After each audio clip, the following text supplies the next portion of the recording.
And then I'm going to bring this back to the eShop video, which you didn't half-ass at all. You did that to a 100% completion. But also you're saying, you know, your old man washed up, whatever it is you said. Not at all, because now you're at the point where you can make a video buying every single game on an eShop and have it pop off, almost hit 1 million views and do crazy videos like that. Yeah, that's it's been a very crazy week to see so many outlets post my dumb thumbnail with my face, especially because I don't do those thumbnails. I don't do these types of videos. But our kind of company philosophy I've established is we don't do clickbait, we do truth bait. Yeah. Wow. We tell the truth with our thumbnails. I like that. I'm going to steal that. There's a philosophy around clickbait. Like if it's, you want people, everybody wants somebody to click on the video. Yeah. But you want them to click. In my opinion, clickbait is when you're tricking somebody into clicking the video. But if you boobs in the thumbnail, like, it's still, and then not in the video. I would say it's still clickbait to have like the amount of money you spend and your big face in the video, but you're providing it. You're giving it to them. You're baiting them into watching it, but you're rewarding them. There's by good giving content them the on the other side. Yeah. Well, and the numbers are true. Like, you know, that was the thing, is that we wanted the data for the story of the eShop video to be as accurate as possible. Yeah. And that's what made everyone so mad while he worked on the video, because I had to go to my brother and my team and say, hey, I think we need like 23 grand to make this happen. That's crazy. And everyone just kept saying, please, we can't do this. I have a family. Yeah, please don't do this. I don't want to be fired. To clarify, anyone that may not have watched the video, and you should go and watch it, Gerard uploaded a video buying every single game from the Wii U and the 3DS eShop, but even more detailed than that, you also bought all the DLC. Am I missing anything? DSiWare.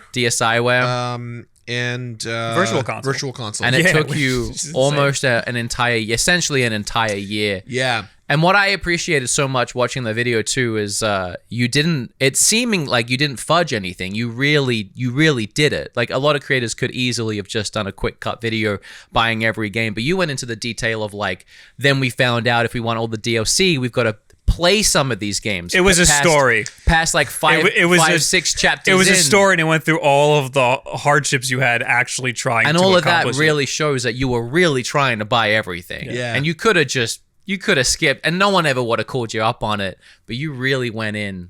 How sick of you are how sick are you of the like loading screen? The little balls that drop into a little present. So you have to unwrap every single game. There's an Easter egg throughout the whole video, and it's that I commissioned 4 original tracks of eShop music. Oh wow! So there's like and we have 3 different versions of each eShop track to illustrate the frustration that I was going through. So in the beginning of the video, it's like the Me Shop channel, so it's fun and kind of light, and like the eShop kind of fun and light, and then you start to hear the 3DS eShop music, and there's 3 versions of it, and it's faster and faster and faster to illustrate how awful it was to do that whole experience. And that was just for us. It was one of those things where I was like, I wanted to tell the story through such a nice detail. that pacing. Yeah. I love that. That video was the reason I know that there's DLC for New Super Mario Bros. 2. Yeah, I was like, what the fuck? And then I like the night illegally downloaded it and played it. Yeah, you illegally played it, but you played it. But why did you do this, first of all? Was it purely for archival reasons, or did you do it because it would make a good video? I'll tell you why he did it. It was like 3 days after my buying every single Nintendo Switch console video. He saw that and he was like, I'm going to act like I've been doing this for a year. Whole thing's fake. It's all a ruse. So I wanted to make this video the minute I found out they were shutting the eShop down. Yeah. I was like, the timer's starting, and as one of the only content creators who is prominently featured throughout the Wii U era with Nintendo, I have a very close tie to the Wii U. I love the Wii U. Everyone hates it. There's a lot of things to hate about it. But I love it. I got my start making Wii U videos. That's when I started getting popular. Yeah, and literally the Nintendo Ambassador Program at the time, no one would make any content. They'd give you a copy of Star Fox Zero. No one would talk about it. I'd grab it and be like, oh, I love this game. I'm going to play it all myself. Same thing. Yeah, and so Nintendo just kept being like, and here's the football this time, and here's the football this time. Talk to Reggie Fils-Aimé. Talk to Inuma-san. Talk to Bill Trinan. Talk to Miyamoto. Okay, well, I didn't get that. Well, that was a little different in my story. Well, to be fair, no one did. That was they treated really me cool. like the golden child of the Nintendo Wii U era, and so I have a very close, and not anymore, obviously, because the program's too big and changed, and we all have our thoughts. We talked to Kit and Krista about that. Yeah, exactly. We did. So I kind of wanted to do a send off in a way where it felt personal and chapter closing. And I was talking to my producer Michael, and I said, "Hey, what if we bought every single Wii U and 3DS game?" And he was like, just casually. Yeah, he's like, "That's too many games." And that is the first thing you say. Yeah. He was like, "That's too many," and I was like, "Is it though?" It's actually not that many. When you compare I was surprised. When you compare it, I mean, the 3DS was the surprise. I did not realize there'd be that many games on the 3DS. I was surprised there was more on the 3DS than on the Wii U. And I thought, and the fact that there was, including virtual console. Yeah. That's so insane. how many is there? Let's tell people. How many games are there? You're the professional. I'm gonna get this wrong because the number's been changing. Roughly. Yeah, I think it's like 866 Wii U and about 1,524 3DS. Yeah, that is wild when you look at the Switch, which has 15,000 right now. Yes. Yeah. Yeah. And Definitely manageable. I mean, even when I heard $22,000 And manageable over a year. Manageable over a year. And you're working with the 3DS. You gotta unwrap every game. I know.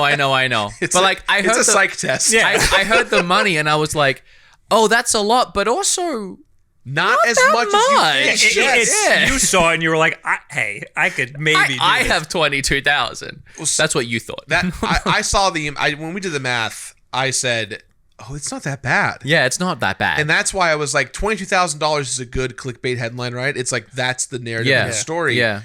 But where I found my joy in the story / not joy was how asinine it was. And, and the roadblocks that existed. That's the fun. Yeah. We didn't know any of that going in. We had no clue. And so even to get held up just going to the store and trying to buy more than 2 eShop cards and them saying, nah, your limit is 2. I get that because like that's the way people launder money. Yeah. So like I used to work at Best Buy for 5-6 years, and I dealt with people who would do the gift card thing. So I knew that we were going to have issues, and that's why I was like, all right, the plan is it's a filming. Yeah, the plan is we're going to split into teams. The credit cards all through my company, so no one's going to spend their own money. We're going to divide and conquer, split up, get the cards, meet back at the office, and we go from there. And so what I didn't realize was how what I thought was the legal way to do it, which was to use a credit card, the easiest way, was the one that got us in the most trouble, because everyone was saying just use cash.